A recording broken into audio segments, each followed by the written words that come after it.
మీరు చేస్తున్నటువంటి డిమాండ్ ఏదైతే ఉందో తొందరగా ఇంకెప్పుడు అనేటువంటి ఉంది, అది అర్థవంతమైనటువంటి డిమాండ్. సో ఆ రకమైనటువంటి ప్రెషర్ ను ఖచ్చితంగా మా పార్టీ నాయకత్వం పైన మేము పెడతాం. ఎందుకంటే ఇప్పటికే పోయిన సమావేశంలో చెప్పుకున్న ముఖ్యమంత్రి గారి టేబుల్ మీద ఫైల్ ఉందని, ఇప్పటికి కూడా అనే ఉంది ఆ ఫైలు. సో అతి త్వరలోనే సైన్ అయిపోతుందని అనుకుంటా ఉన్నాం. కులగణన ఈ వీక్ లో ఒక మంచి, మనమందరం అనుకునేటువంటి ఒక మంచి రోజు ప్రారంభం అవుతుందని నేను ఆశిస్తా ఉన్నా. కులగణన విషయంలో ఇక మనం 52% ఉంటే మళ్ళీ 42 అంటే మీరు డిమాండ్ చేసే దాన్ని బట్టి ఉంటది. రాహుల్ గాంధీ గారి ఆలోచన మాత్రం మీరు ఎంతమంది ఉంటే అంతమందికి రిజర్వేషన్ ఇవ్వాలనేది ఆయన ఆలోచన, రాహుల్ గాంధీ గారి ఆలోచన.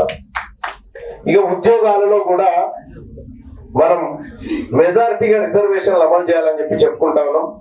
తెలంగాణ రాష్ట్రంలో 2 లక్షల ఉద్యోగాలు, కేంద్ర స్థాయిలో 16 లక్షల ఉద్యోగాలు భర్తీ చేయాలనేటువంటి ఒక మాట మన ఈ వేదిక డిమాండ్ లో పెట్టుకున్నాం. సో ఇప్పుడు 2 లక్షల ఉద్యోగాలు భర్తీ చేస్తే జరిగే ప్రమాదం ఏంటంటే, ఈడబ్ల్యూఎస్ ప్రమాదం ఉంది. వాళ్ళు ఎంత అంటే మనం ఊహించాం ఇక దాన్ని కూడా.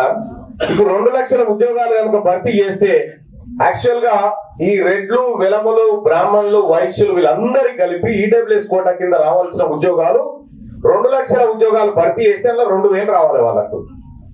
కానీ యాజ్టీజ్ గా ఈడబ్ల్యూఎస్ ని ఇదే తరీకాలో ఇంప్లిమెంట్ చేస్తే 20,000 ఉద్యోగాలు పోతున్నాయి. అంటే కనీసం 18,000 ఉద్యోగాలు ఈ మన బీసీలను తలెల కొంచెం ఎత్తుకొని పోయేటువంటి కార్యక్రమం అన్నట్టు. క్యూ న్యూస్ ఛానల్లో పనిచేయటకు అనుభవం గల సీనియర్ వీడియో ఎడిటర్స్ కావాలను సంప్రదించవలసిన నెంబర్ 8688926084. qnewsads@gmail.com ను సంప్రదించండి. లైక్ చేయండి.